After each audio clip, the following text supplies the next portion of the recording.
Alright, 97.7 Outlaw Radio FM listeners, we are live in full effect right here, right now, and we got the one and only, we got King Monte Carlo live on the line. How are you doing this evening? Man, I'm blessed and highly favored. What's going on with you? Oh man, I'm doing great, man. I'm doing great. Just trying to survive this Ontario-wide lockdown, man. So just putting in massive work with the radio station. You already know, man. Just trying to keep my mind busy, man. Being in the house all the time sucks. You guys still on lockdown around them ways, huh? Oh man, we are. It's like nothing's changed, man. Past year and a half has been the same old, same old. You know. 1 minute you can go inside a store, next minute you gotta wait in line outside for curbside pickup. It's a pain in the ass. Yeah. They're coming off of it slowly but surely around these ways, but it is what it is. But I gotta ask you, man, I want to take you back to a time when, things were much easier for everybody worldwide, man, especially yourself. But I want to ask, man, what actually inspired you and I'd actually get into the music industry initially? Man, my brother. So we gonna take it back to like June, July 2000. My brother was rapping one day. We worked together, and we was riding, and I was listening to some Roots instrumentals off that Philadelphia Half-Life album, or whatever that joint was called by the Roots. But they had some instrumentals, so we listened to that, and my brother just started rhyming. And I was like, damn, that's cool. Say it again. He's like, I can't. I don't remember it. I freestyled it. I almost tore my car up. I was like, man, get the fuck out of here. You kidding me? He's like, no, bro, for real. I said, say some more shit. So I put a different Roots instrumental on it. He kicked some whole other shit. Then I started pulling other instrumentals. He kicking all kind of shit. And I'm like, hell no. And I'm like, back then, Master P, Jay-Z, these dudes was popping. I'm like, nah, I can't let P or Hov or them get none of this money. I got to, so I started looking up how to start a record company and all type of shit because I was determined to see my brother win. And it just kind of started like that. I gotta say, man, it sounds like a phenomenal story how you got into music, man. I gotta ask, man, that company you started up, man, is it still going today? Slaughterhouse Entertainment, yes it is. I gotta ask, man, who's currently signed to you right now? Is it just you and your brother, or do you guys have other artists that you branched off and signed? We got other artists. So Jackpot Jones is he's like co-founder of Slaughterhouse Entertainment, and one of the artists, I got an artist named Spank. I got an artist named Wax. I got an artist that's, I don't know, in between being an artist. Sometimes he's an artist. Sometimes he's like fucking a businessman of the year. His name is Relly Vuitton. I mean, it's a bunch of people, but the key of it is we're all family. Hey man, that's always good to be, especially within business, man. You know what I mean? It's always good to do business with individuals that you consider your family. Yeah, no, but we're a real family. Like, Relly Vuitton is my real cousin. Jackpot Jones is my real brother. Same mom, same dad. You know what I'm saying? Max is, my real brother. It's a lot of people around, and everybody is kind of like a big family function. And also, man, when we're on the topic of Jackpot Jones, in 2016, you were actually featured on a track with him and Young Bleed and KG Stephenson, man. I was wondering, how did yourself and Young Bleed get connected? And of course, what was it like just working with Young Bleed on a track? Oh man, Bleed is the homie. The big homie. So he looked out everything. Hello? I'm here. Hello? Can you hear me? Hello? Hello? Hello? Hello?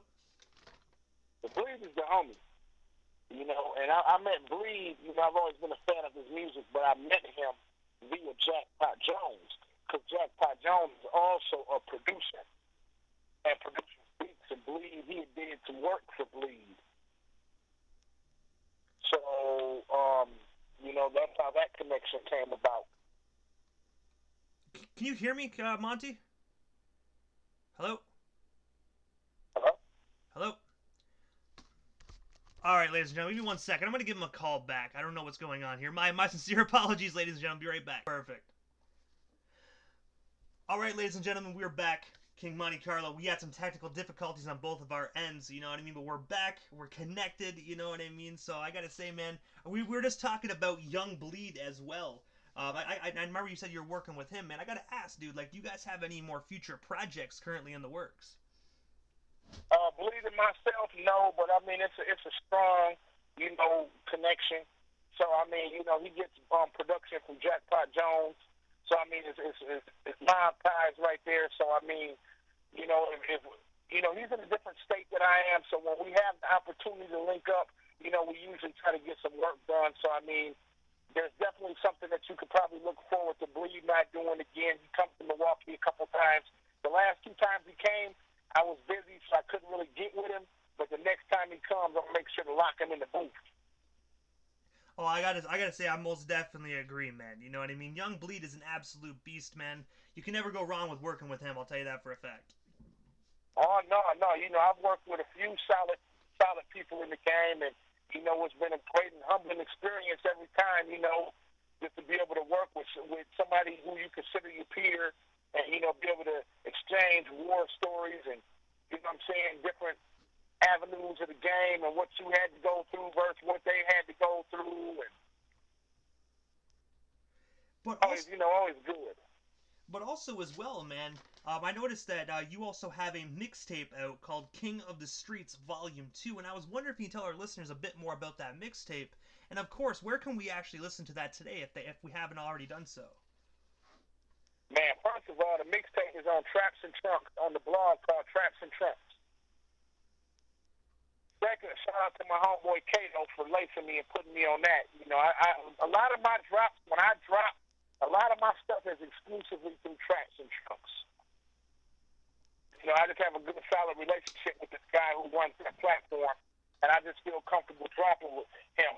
The first big single I did with Young Thug and Beethoven and Metro Boomin called Colossal.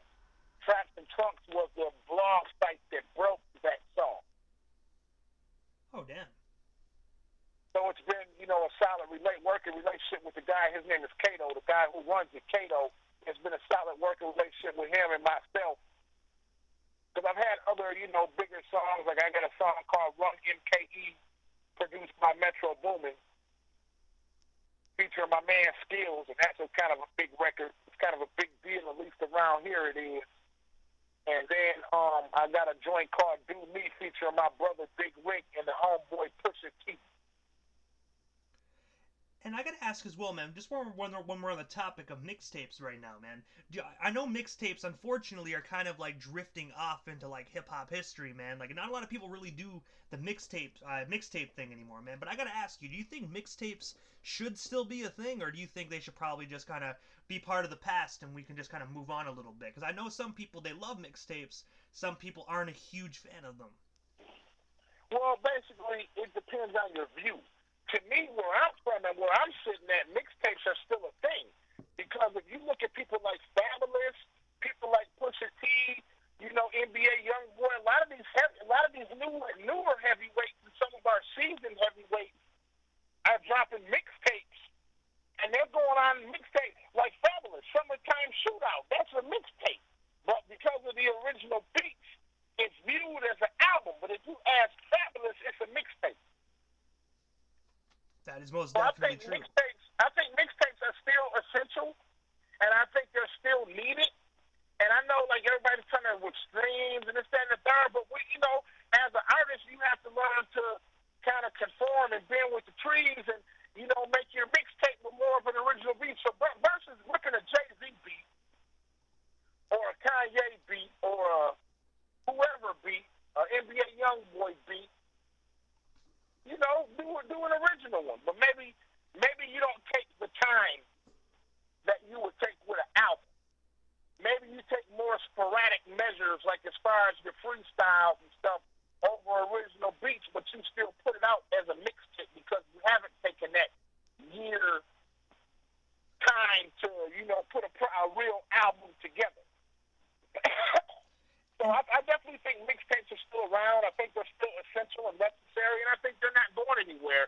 As much as people try to dismiss them, as soon as somebody tries to dismiss a mixtape, Jeezy will drop a mixtape. Fabulous will drop a mixtape. All our heavyweights are dropping mixtapes. And also as well, man, going back to the Pusha T and Big Rick here for a moment, The track that you said actually "Do Me." I was wondering, man, how did yourself and Pusha T get connected? Because I got to say, that's actually a phenomenal individual to work with, man. You know what I mean? That's a huge heavyweight within the hip hop industry. Man, listen, one of the greatest, if you ask me. But like the music game, anybody knows about the music game like you do. A lot of music game is based on connections, who you know. And I happen to know somebody who knew somebody that knew somebody, and that's how the Pusha T song came to be.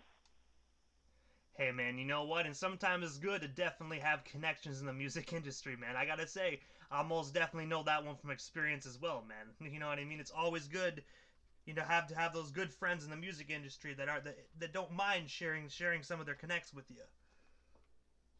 Like, okay, let me give you an example. The Young Thug song I have, Colossal, produced by Metro Boomin and Zaytoven, featuring Young Thug. That song, that was the same situation. Somebody who knew somebody who knew somebody's like, hey, King, Carlo, hey, boss, pull up on me. You'll never guess who's in the studio. And they're selling verses. And I pulled up, and lo and behold, Metro Boomin was in town for a show, and Thug happened to be with him. So, how that situation came to be. The Young Bleed thing, like I said, my brother was producing for Young Bleed, and we just all ended up doing the track. Got songs with a few people. The Metro Boomin track that he produced for me, like I've got 3 beats for Metro Boomin. That situation was based upon somebody who knew somebody who knew somebody. And, at that time, back in 15, 16, I'm working. I'm active. I'm super active. You know what I'm saying? So I'm like the go-to guy. I'm DJing. I'm rapping. I'm running the open mic circuit in my state. Not my city, in my state. I'm running the whole open mic circuit. All the open mics are going through me. So at that point, like everybody's hitting me. Hey, bro, I got so-and-so in town. Hey, come to the studio. I got so-and-so, and I got Ray Jr. in the studio. Hey, I got Big F from Def Jam here. And I just started meeting people and making relationships. And, with me, it was always about how can I work and get to the next level because, these DJs that we have here in Milwaukee and in the Midwest, it's a few decent ones, but most of them ain't shit. And I'll say it again, they ain't shit. They ain't breaking new talent. They ain't fucking with local artists. So I always wanted to figure out how to help the local artists. How do I help somebody get on? How do I help my brother Jackpot Jones? It was never meant for me to be an artist. I was always just trying to put Jackpot Jones on, trying to put my brother on. But, naturally, being around the shit, I could rap. And I would just say some shit sometimes. And one of my guys, Relly Vuitton, and one of my people would be like, hey, big homie, hey, you should say that shit on this verse. That shit you just kicked, it go perfect with that shit I just dropped. You should put a verse on that. And then I just started doing verses. And then, I'm a real, I'm a street motherfucker, as people say it. I'm from the streets. So at one point in time, probably about 04, 05, there was a huge indictment. And all my people went to jail. All the folks went to jail. Everybody went to jail. My brothers, auntie, my daddy, everybody went to fucking jail. What's going to happen to Slaughterhouse Entertainment? So I ended up finishing songs that people had laid a verse to, shit like that. Or like I started recording shit and just started becoming active. And, the more I did it, the better I got. To the point where people actually wanted to hear raps from King Monte Carlo. Really, I was just on some trying to do some exec shit. Like I was really on some Suge Knight shit. I was like, I want to do this business, but I'll fuck you up if you get in my way. I was kind of on some shit like that. But I ended up rapping, trying to save face for my label. And it just happened to work for me. And I gotta say, man, it most definitely did, man, because you got a gang of phenomenal projects. Thank you. I try to do what I can, but, I just, right now, I got a company called Smash Management. I got a few artists I'm working with. Right now, I'm really just trying to push them. I'm in the process of opening up a couple of restaurants, so I got a bunch of irons in the fire right now. A bunch of shit going on. So I've really been doing more managing, but I got a strong West Coast presence, and I got a strong presence in the South. And it's a lot of people been reaching out to me like, bro, when you dropping again? When you doing something, man? Next time you down here, let me know, bro. I want to get you in the studio. I always wanted to work with you. So I've been getting a lot of calls and conversation like that. So as of lately, I've been trying to make some time and go back in the studio. I'm kind of been considering getting active again as far as dropping projects. And also, I gotta ask as well. I saw as well that you were actually featured in an edition of Hip Hop Weekly in the Indie Grind Spotlight section. I was wondering if you can tell our listeners a bit more about that, and of course, how did that opportunity come to be for you? Once again, somebody passed the plug. A DJ friend of mine, I believe it was Big Hef from Nerve DJs, was kind of putting me up on a lot of game, taking me on the road. When I had the song out Colossal with Thug, he was bringing me on the road with him, doing opportunities, doing shows with different artists and stuff. And he kind of was telling me he knew the person at Hip Hop Weekly and gave me the email. So I emailed him and was like, Big Hef told me to hit you about, some places, but I'm trying to get some write-ups. And he's like, send me some of your shit. And I was like, all right. So I sent him Colossal. I sent him the Pusha T joint. And I think I sent him Run MKE. And they hit me back like, hey, yo, we're going to put you in this indie spotlight section. You know what I'm saying? You cool with it. We need a picture of you. We need to ask you a bunch of questions and shit like that. Yeah, I mean, it was a good look. Like I said, my friend Big Hef referred that to me. I contacted the people. I sent them some music. They sent me the questions, like had me fill out some questions. And next thing I know, I'm in the indie spotlight on Hip Hop Weekly. I've also had a write-up on Vlad TV. I gotta ask as well, man, how did that Vlad TV opportunity come to be, man? Because a lot of people don't like Vlad, but Vlad is still a big platform to actually be a part of. Oh, I fuck with Vlad. I like his shit. Now, okay, let me tell you a lot of stuff. The Hip Hop Weekly, Vlad TV, there was a lot of bigger platforms, breaking and entering. There was a lot of bigger platforms that I was a part of. Because of Colossal, because of that song with Young Thug, it was featured with Young Thug, and it was produced by Metro Boomin and Zaytoven. Now, let me give you the history on this song. This song is probably the first official single with Young Thug after Lifestyle. If anybody remembers Lifestyle, they know how huge of a record that was. Now, I gotta say that was a pretty damn huge record, in my personal opinion. So Lifestyle came out like August or like fourth quarter of that year, or 14 or whatever that was. Came out about fourth quarter, and that song ran all the way to like December, January. It just ran strong. It was on the radio, strong radio presence, strong club presence. Well, then you didn't hear anything from Thug for a couple of months. Colossal was the first Thug record that people heard, and then he dropped, what was that album that controversial, Barter 6 or Barter 5 or whatever that album he had where it was a discrepancy because of the Wayne name. He was dropping that album, and his first single off of that album was a single called Check. But before, like 2 weeks before Check dropped, Colossal dropped. So when Colossal dropped, because it was Thug, Zaytoven, and Metro Boomin, because of that combination, everybody gravitated to the record. I'm talking about, like, I didn't ask Vlad to do a write-up on a record. They did a write-up on a record and tagged me with it on Twitter. All these different blog sites started just tagging me on Twitter, like to the point where my name, where hashtag King Monte Carlo was actually trending for a while. And it just kind of went from there. I did the Colossal, and then 3 months later, I dropped another single. No, it wasn't. It was a year later. What I dropped? I dropped Colossal, and then I dropped the album 3 months later. I dropped The King of the Streets Volume 2. That's when I dropped that, probably 3 months.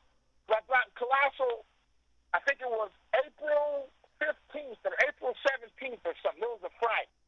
But I dropped it that day, and then like 3 months later in July, I put out King of the Streets Volume 2. But I gotta ask you. Kind of off. No, go ahead. Go ahead.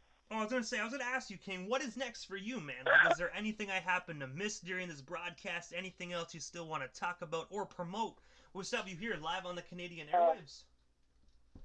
Man, listen, I'm promoting my city, Milwaukee. There's a lot of talent in this motherfucker. You know what I'm saying? And I'm trying to curate most of it.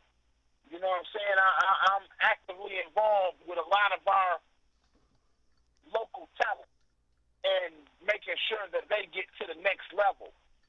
Shout out to all the members of Smash Management. Smash, for anybody who doesn't know, stands for Support Milwaukee and Stop Hating. That's what Smash stands for, Smash Management. Smash was also the name of the music series. I had the longest running open mic in Wisconsin. I had an open mic series that ran for 14 years. So every week on Sunday at one club and on Wednesday at another club, I would open the doors and let all the local artists come and perform and hone their craft and, whatever you want to call it. Get it in, practice, whatever. Every Sunday and every Wednesday we did it. And I did that for 14 years in Milwaukee County. I also visited other parts of the state, Green Bay, Neenah, Appleton, Oshkosh, Madison, Wisconsin, a lot of different places, Chicago, Illinois, Cleveland, Ohio, Cincinnati, but Milwaukee was my base. And I had people coming from all over the country that wanted to perform at this Smash open mic. I had people that were notarized and already stamped in the game that wanted to come and host a Smash or perform at Smash. So right now, I just want to really, shine some light on the city of Milwaukee. I don't know if anybody from where you're at is in tune with Milwaukee, but usually it's a lot of bad shit you hear. You hear about a lot of murders, a lot of carjackings. Our youth, we have a heavily armed youth. So all the 15 and 16-year-olds got the Dracos and the AR-15s and the machine guns. And, it's a lot of bullshit in my city. But it's a lot of positive shit in my city just as well. So I try to incorporate this music and try to use that as an outlet to try and help some of the artists here that are really trying to get to the next level or get out the dope game or quit hustling and get out the streets and they're legitimately talented. My allegiance is to the hot shit. So if you got some hot shit, I want to hear it. And that's when I get to reaching out to people like Big Hef from Nerve DJs and Def Jam or somebody like yourself. Hey, my partner got this radio station that's popping up in Canada. We need to get your shit played on there. That's the next step. You know what I'm saying? And that's kind of what I do for my city right now. And I gotta say, man, kids like that, they most definitely need that positive influence, man, to encourage them to do positive things rather than negative things. Right. So, music is just for everybody, but, music isn't for everybody, and it's for everybody at the same time. All musics aren't for everybody, but everybody likes music. So you just have to, so I might hear something, and I might personally think it's trash. But there might be a million people that love that shit. Like, okay, let me give you a perfect example. It's a lot of shit out here in the game I don't like. I don't shit on it. I'm playing it as a DJ, and I damn sure ain't bumping it as a consumer. But there's a lane for that shit. There's people that actually fucking love Trippie Redd. Me personally, I think that shit is trash. But what they say is one man's trash is another man's treasure. Also, Trippie Redd is in a different age genre than I am. So people younger than me tend to gravitate to his music. Me, not so much. I've heard maybe one or two songs he was on I like, but I'm not checking for him any day of the week. You know what I'm saying? Like, that's just not my shit. It's not me dissing him, but that's not my lane of my shit that I personally fuck with. You Now, know, but like I said, you know, everybody, you know, man is rich and he's doing his thing musically and he got a bunch of fans and people love him. So I try to give everybody here a chance because even though I might think it's trash, there's a million people that love it. That's a million streams. That's a check. That's business. And that's the only way you really can look at it. and also, Whether you want to get... No, go ahead. no, I was just go ahead, King. My apologies. No problem. Just like I said, you know, everything isn't for everybody, but there's a lane, and you know, like I said, it's about business, and it's about generating an income if you can, and getting a check, and getting your name out here. And there's people that I'm like, man, how the fuck did dude get a check? Man, dude is trash. Oh my God, turn that shit off.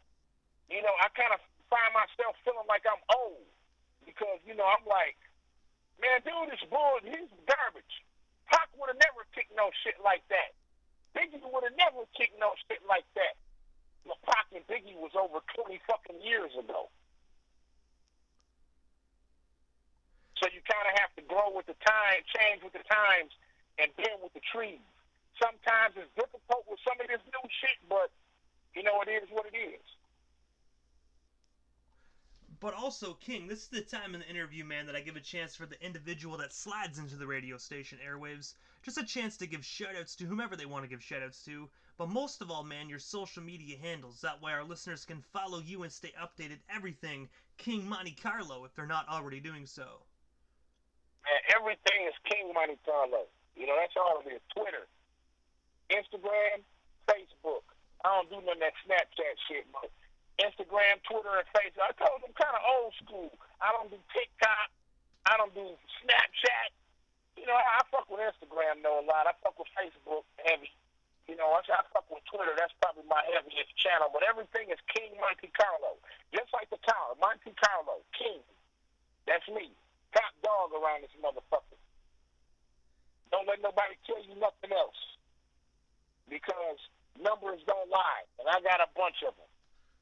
It's motherfuckers that don't even have blog write-ups in my city. You know, I'm trying to change the whole narrative of that. You know, how you the hottest in the town and you don't even have a blog write-up.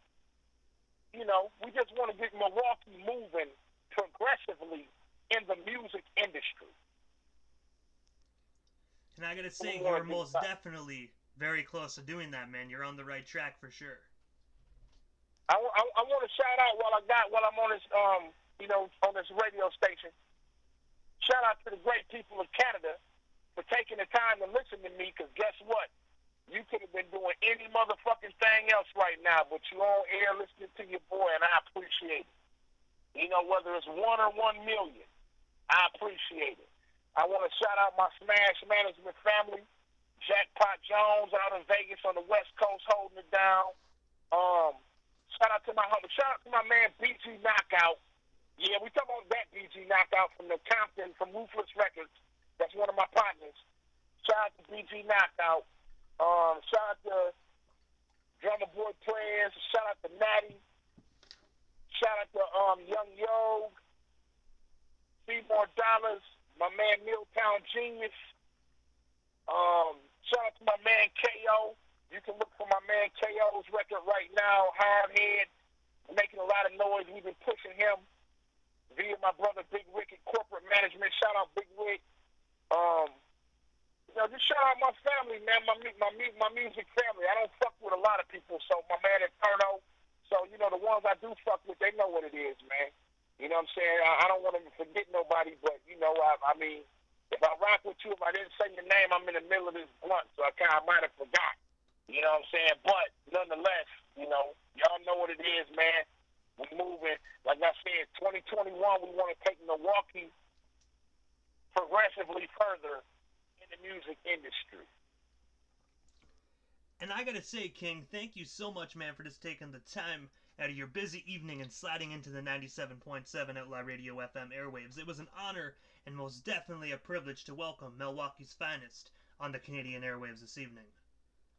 Man, I appreciate you taking the time and having me. I just wanted to make sure before we wrap this up, did you receive any of those records that I sent you? Yes, that I did, and directly after this interview, I'm going to be spinning Man's World. Okay, yeah. Sean, that one of my Russian partners over in Russia sent me that beat. I didn't even know what the fuck he was talking about, keeping it honest with you, because he was typing to me, and he was typing to me in Russian, and I'm like, what the fuck is this? You know what I'm saying? But basically, he had heard, got wind of, Volume 2 and some of my earlier works. It's a Volume 1, it's a Volume 2, and it's a Volume 2.6. Volume 3 should be out about fourth quarter of this year. But this producer got in contact with me from Russia. I didn't even know what the fuck he was talking about, but we ended up figuring the shit out. Music connects people. Even if you got language barriers, music is the general connection. People that don't even speak English, they know every fucking word from the Moneybagg Yo song. They might not know what the hell they saying, but they know how to sing the song. And basically, Sam was a fan of my work, and he's like, I got some shit that would be perfect for you for the streets. That's really what it came down to. And he sent me the beat and sent me the exclusive lease. Like, look, this is your beat. Nobody else will ever be on this. Your beat. I did this for you, so I had to kill it. And one of my partners, my cousin, label mate Relly Vuitton, he was around when I did it, so he dropped the second verse for me, and we got a classic. But I gotta say, King, thank you so much again, man, for coming on the radio station. And the listeners, they're gonna be hearing this track momentarily, but I just gotta say, man, have yourself a wonderful night out there in Milwaukee. Stay safe, and we most definitely shall talk soon for sure. Man, thank you for having me on your platform. I look forward to someday in the future, hopefully being on your platform again, maybe debuting one of my artists or one of the people I manage. But, thank you for the time. I'll continue to, support your station. Before I even met you, I had a bumper sticker from your station on two of my vehicles. I gotta say, I appreciate that, man. Yeah, I pimped them stickers out before, man. I don't even know where I sent them, but I had a crap ton of people always wanted them, so I would send 20 out at a time and tell people yo, hand them to your friends and to your friends. So I made sure that I threw those out at people, man, like guys do one dollar bills at strippers, man. I was just throwing them all over the world, man. Well, I ended up with two of them shits. One went on my van and one went on my car. And I wasn't familiar with the station. I had never listened to the station, but it was something about that emblem and the logo of it that just really caught my eye. And I'm like, I don't know what this station is about, but I'm fucking with it. Yeah, man, surprisingly, actually, the origin behind that logo, man, is I actually created that shit myself, man. I was bored one day. Originally, the logo was just writing that said Outlaw Radio, but then I realized it was bland and was kind of shitty. So then I put some praying hands on it, made it look like a neon sign, and slapped a blue background on it, and I was like, damn, that's the shit. Yeah.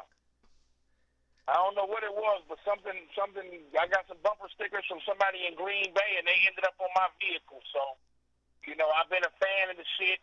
I'm glad I was able to actually meet you via, social media and, get you, a conversation going where we could actually do some business, conduct this interview here, and hopefully do some more stuff like this in the future.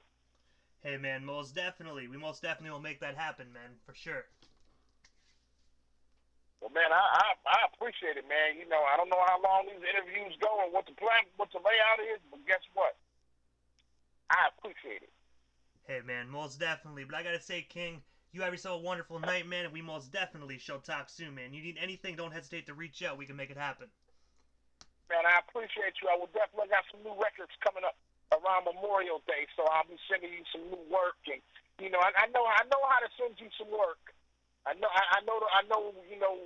what it takes. So I'm gonna be sending you some more work. I got another project dropping around Memorial Day for my artist, Drummy Boy Prayers. Hey, man, most definitely. If you send it, we will spin it for sure. Man, that's what's up, man. And if you ever get down into the States, get around the Midwest, make sure you hit me, man. I'm pulling up on you in Chicago, Detroit, wherever your ass at is a 5-hour drive from me, so I'm pulling up on you. Hey, man, most definitely. I'll be sure to let you know. All right, man. Well, shit, man. You have a blessed evening. Shout out to Outlaw Radio and all the listeners and everybody. Like I said, I appreciate y'all tuning in, checking me out. And you know what I'm saying? Check out my shit. My social media handle is King Monte Carlo. On every aspect, you can always go on there and find snippets of different music, studio snippets, video snippets. I'm always posting of what's coming next. Hey, man, most definitely. Ladies and gentlemen, make sure you follow him. Monte Carlo, thank you so much, man, and have yourself a wonderful night. Man, you too.